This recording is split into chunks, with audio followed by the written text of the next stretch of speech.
Assalamualaikum sahabat Islam, yang seperjuangan dan sama-sama mengharap ridho Allah, dan syafaat Nabi Muhammad. Tidak lupa kami mendoakan kalian semua, semoga kita diberi kelancaran rezeki dan dipermudah semua urusan kita, serta sehat dan diberi keberkahan umur. Kami di sini akan sedikit bercerita tentang kebangkitan para nabi, para malaikat, ketika sudah hari kiamat. Serta kejadian di hari itu, dan gambaran burak yang diceritakan oleh para ulama, yang sesuai dengan hadits Nabi dan Al-Quran. Bismillahirrahmanirrahim. Di dalam sebuah khobar, tatkala Allah menghendaki untuk mengumpulkan makhluk-makhluk, maka dia menghidupkan malaikat Jibril, malaikat Mikail, malaikat Israfil, dan malaikat Israel. Yang pertama kali dihidupkan dari mereka adalah malaikat Israfil. Setelah itu malaikat Israfil mengambil sangkakala di Arsy. Lalu Allah membangkitkan malaikat Ridwan sembari berfirman, "Wahai Ridwan, hiasilah surga-surga, dan runtutkanlah perhiasan-perhiasannya untuk Nabi Muhammad dan umatnya." Lalu didatangkanlah kepada mereka para malaikat yaitu burak, mahkota, liwaul hamdi atau bendera pujian, dan dua perhiasan surga. Makhluk pertama yang dihidupkan Allah dari golongan hewan melata adalah burak. Lalu Allah yang maha luhur berfirman kepada para malaikat, "Pasangkan pakaian pada burak itu." Para malaikat pun mengenakan burak dengan pakaian dari lampu pelita, yang ditetesi batu yakut merah, tali kendalinya dari batu zamrud hijau dan dua perhiasan, salah satunya berwarna hijau, dan satu lainnya berwarna kuning. Setelah itu Allah yang maha luhur berfirman kepada para malaikat, "Pergilah ke kubur Nabi Muhammad." Mereka pun pergi dan bumi telah hampa dan rata, mereka tidak mengetahui di mana kubur Nabi Muhammad. Lalu muncullah cahaya Nabi Muhammad seperti tiang dari kuburnya hingga menembus awan langit. Malaikat Jibril pun berkata, "Menyerulah kamu wahai malaikat Israfil, kamu adalah malaikat yang mana Allah mengumpulkan makhluk-makhluk pada kekuasaanmu sekarang ini."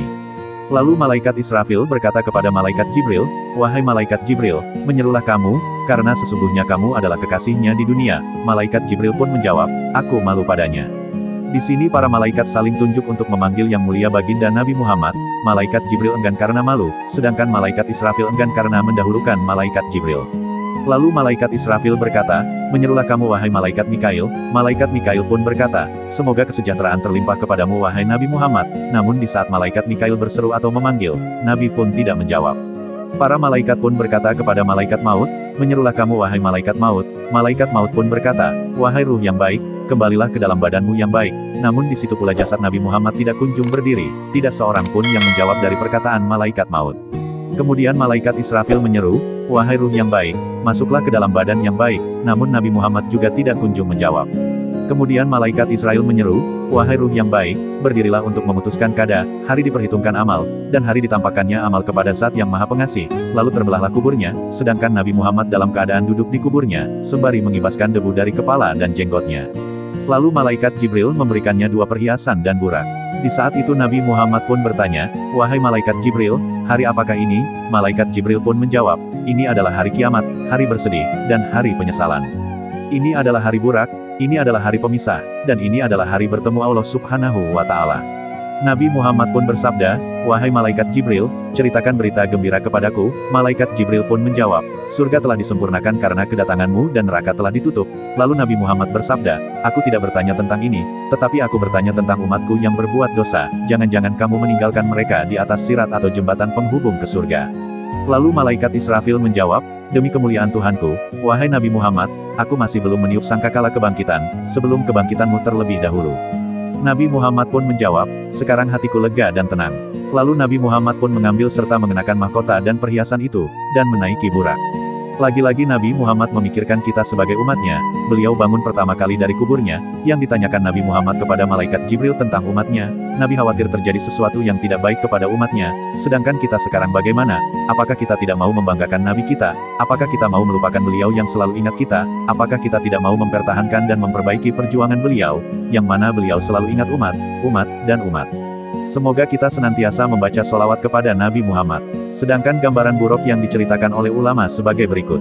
Burak memiliki dua sayap yang mana dengan keduanya dia terbang di antara langit dan bumi. Wajahnya seperti wajah manusia, lisannya seperti lisan orang Arab, kedua alisnya terlihat jelas, kedua tanduknya besar, kedua telinganya tipis, kedua telinga itu dari batu zamrud hijau, dan kedua matanya hitam. Ulama mengatakan burak seperti bintang yang bersinar, jambulnya dari batu yakut merah, dan ekornya seperti ekor sapi yang ditetesi dengan emas merah. Ulama mengatakan, burak dalam hal keindahan seperti burung merak, lebih tinggi dari himar, dan lebih rendah dari bigal atau peranakan kuda dengan keledai. Burak dinamakan burak, karena lari kecepatannya seperti kilat. Ketika burak sudah dekat dengan Nabi Muhammad untuk dinaiki, maka dia gemetaran seraya berkata, "Wahai malaikat Jibril, demi kemuliaan Tuhanku, sesungguhnya tidak akan ada yang bisa menaikiku, kecuali Nabi dari Bani Hashim, dari daerah Abta atau dikenal dengan tempat yang dekat dengan Mekah, bersuku Quraisy, Nabi Muhammad, pemilik Al-Quran," ujar burak itu kepada malaikat Jibril. Nabi Muhammad pun bersabda, seraya merendahkan diri dan tidak membanggakan dirinya, "Aku adalah Muhammad bin Abdullah," lalu beliau menaikinya kemudian pergi menuju surga. Beliau pun bersyukur dalam keadaan sujud, lalu menyerulah Zat yang menyeru, yaitu Allah berfirman, "Angkatlah kepalamu wahai Muhammad, ini bukanlah hari ruku dan bersujud, tetapi ini adalah hari perhitungan amal dan hari pembalasan. Angkatlah kepalamu, dan mintalah maka kamu akan diberikan." Lalu Nabi Muhammad bersabda, "Wahai Tuhanku, aku meminta apa yang telah Engkau janjikan kepada umatku." Allah menjawab, "Aku akan memberimu apa yang bisa membuatmu ridho, sebagaimana di dalam firman Allah yang Maha Luhur, dan kelak Tuhanmu pasti memberikan karunia-Nya kepadamu, lalu hati kamu menjadi puas." Surat Ad-Duha, ayat 5. Kemudian Allah yang Maha Luhur memerintahkan langit agar turun hujan, lalu turunlah hujan seperti air sperma pria selama 40 hari.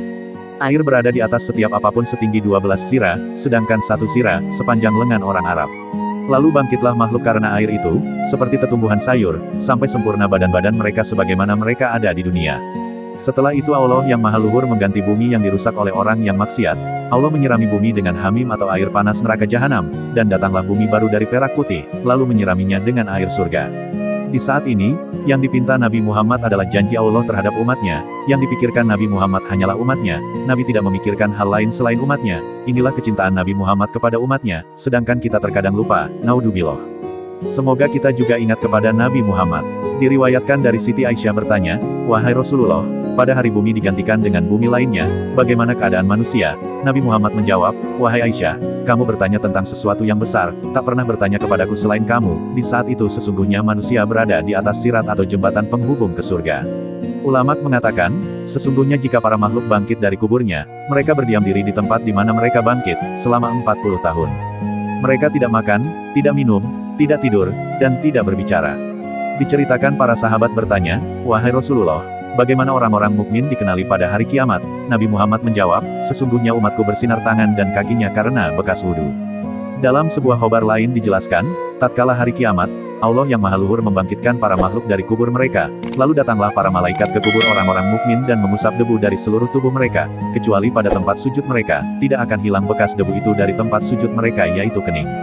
Lalu menyerulah Allah, "Debu itu bukanlah debu kubur mereka, itu adalah debu tempat pengimaman mereka, tinggalkan apa yang ada pada mereka, sehingga mereka melewati sirat dan memasuki surga, sehingga setiap orang yang melihat mereka, mengetahui bahwa mereka adalah para pelayan dan hamba-hambaku." Diriwayatkan dari sahabat Jabir bin Abdullah, beliau berkata, Nabi Muhammad bersabda, tatkala hari kiamat dan dibangkitkan orang-orang dari kubur, maka Allah yang Maha Luhur memberikan wahyu kepada malaikat Ridwan, "Wahai Ridwan, sesungguhnya aku mengeluarkan orang-orang yang berpuasa dari kubur mereka dalam keadaan lapar dan haus, maka sambutlah mereka dengan membawa daging panggang dan buah-buahan dari surga." Lalu malaikat Ridwan berseru, "Wahai para pelayan surga, wahai para anak-anak surga yang belum sampai balik, kesinilah." Mereka pun datang dengan membawa wadah makanan dari cahaya. Mereka mengumpulkan di hadapan malaikat Ridwan, lebih banyak dari sejumlah tetesan air hujan, bintang-bintang di langit, dan daun-daun pepohonan. Mereka mengumpulkan buah-buahan yang banyak, makanan yang berlemak, dan minuman yang lezat. Tatkala mereka bertemu orang-orang mukmin, mereka memberinya makan dengan semua itu dan berkata kepada orang-orang mukmin, "Makan dan minumlah dengan sedap, disebabkan amal yang telah kamu kerjakan pada hari-hari yang telah lalu." Surat Al-Haqqah, ayat 24. Diriwayatkan dari sahabat Ibnu Abbas berkata, Nabi Muhammad bersabda, ada 3 golongan, yang mana malaikat akan berjabat tangan kepada mereka pada hari di mana mereka dikeluarkan dari kubur mereka, yaitu para syuhada atau orang-orang yang mati syahid, kedua orang-orang yang berpuasa Ramadan, dan ketiga orang-orang yang berpuasa Arafah atau tanggal 9 Zulhijjah. Diriwayatkan dari Siti Aisyah, beliau berkata, Nabi Muhammad bersabda, "Wahai Aisyah, sesungguhnya di dalam surga ada gedung-gedung megah, yang terbuat dari dur atau mutiara, batu yakut, batu zamrud, emas, dan perak."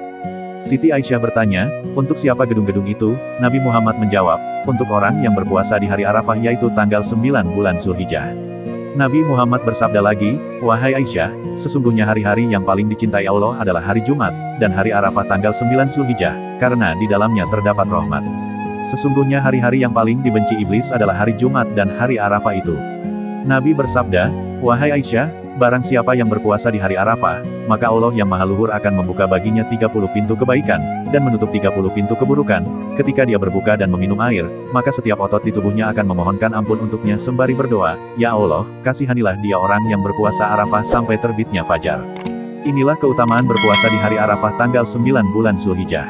Dalam khobar lain diceritakan, orang-orang yang berpuasa keluar dari kubur mereka diketahui dari bau mulut mereka karena puasa yang mereka lakukan, mereka disambut dengan wadah makanan dan kendi. Dikatakan kepada mereka, "Makanlah, kalian lapar ketika orang-orang kenyang. Minumlah, kalian haus ketika orang-orang dalam keadaan segar, dan beristirahatlah." Lalu mereka makan, minum, dan istirahat, sedangkan orang-orang dalam perhitungan amal. Dan telah datang penjelasan di dalam khobar, tidak akan diuji atau menerima fitnah dan ujian kubur keluarga para nabi, orang yang berperang di jalan Allah, orang alim, orang yang mati syahid, orang yang hafal Al-Quran, pemimpin yang adil, muazin, wanita yang mati dalam keadaan nifas, termasuk wanita melahirkan yang meninggal, orang yang terbunuh karena didolimi, dan orang yang meninggal pada hari dan malam Jumat. Di dalam khobar dari Nabi Muhammad, manusia dikumpulkan, dibangkitkan di hari kiamat sebagaimana mereka dilahirkan oleh ibu-ibu mereka, dalam keadaan telanjang dan tanpa alas kaki. Siti Aisyah bertanya, laki-laki dan wanita bersamaan. Nabi Muhammad menjawab, "Iya." Siti Aisyah pun berkata, "Aduh celaka aku." Sebagian mereka melihat sebagian lainnya. Lalu Nabi Muhammad memegang pundak Siti Aisyah dan berkata, "Wahai putri Abu Quhafah." Pada saat itu manusia tersibukkan dari melihat lainnya. Mereka memandangkan mata ke langit, mereka berdiam diri selama 40 tahun, tidak makan dan tidak minum. Setiap orang dari mereka mengeluarkan keringat karena malu kepada Allah yang Maha Luhur. Di antara mereka ada yang keringatnya sampai kedua telapak kakinya, ada yang sampai di kedua betisnya, dan ada yang sampai di perutnya, dan ada juga yang sampai di dadanya, dan ada yang sampai di wajahnya. Keringat itu ada karena lamanya berdiri. Siti Aisyah bertanya, apakah ada seseorang yang dikumpulkan dalam keadaan berpakaian di hari kiamat? Nabi Muhammad menjawab, para nabi dan keluarga mereka, serta orang-orang yang berpuasa di bulan Rajab, Syaban, dan Ramadan secara berurutan. Pada hari itu, setiap manusia dalam keadaan lapar, kecuali para nabi, ahli bait mereka, orang-orang yang berpuasa Rajab, orang-orang yang berpuasa Syaban, dan orang-orang yang berpuasa Ramadan, karena sesungguhnya mereka kenyang, tidak lapar dan tidak pula haus. Diceritakan oleh ulama, mereka digiring dengan perkumpulan mereka ke padang mahsyar, di sekitar Baitul Maqdis yaitu Masjidil Aqsa, Yerusalem, Palestina di bumi. Tempat itu disebut dengan istilah, Sahirah, sebagaimana Allah yang Maha Luhur berfirman, sesungguhnya pengembalian itu hanyalah satu kali tiupan saja, maka dengan serta-merta mereka hidup kembali di permukaan bumi. Surat An-Naziat ayat 13-14. Dikatakan sesungguhnya para makhluk berada di pelataran lapangan, atau halaman kiamat sebanyak 120 saf atau barisan. Panjang setiap saf seperti perjalanan selama 40 tahun, dan lebar setiap saf seperti perjalanan 20 tahun. Dikatakan, sesungguhnya orang-orang mukmin terbagi menjadi 3 saf, sisanya adalah orang-orang kafir. Diriwayatkan dari Rasulullah, sesungguhnya umatku terbagi menjadi 120 saf. Hadis ini adalah pendapat yang lebih sahih. Sifat orang-orang mukmin adalah, mereka berwajah putih dan bersinar tangan kakinya. Sedangkan sifat orang-orang kafir adalah, mereka berwajah hitam dan beriringan dengan setan. Wallahu a'lam bishawab. Semoga bermanfaat dan bisa diambil hikmahnya. Akhir kata, Assalamualaikum warahmatullahi wabarakatuh.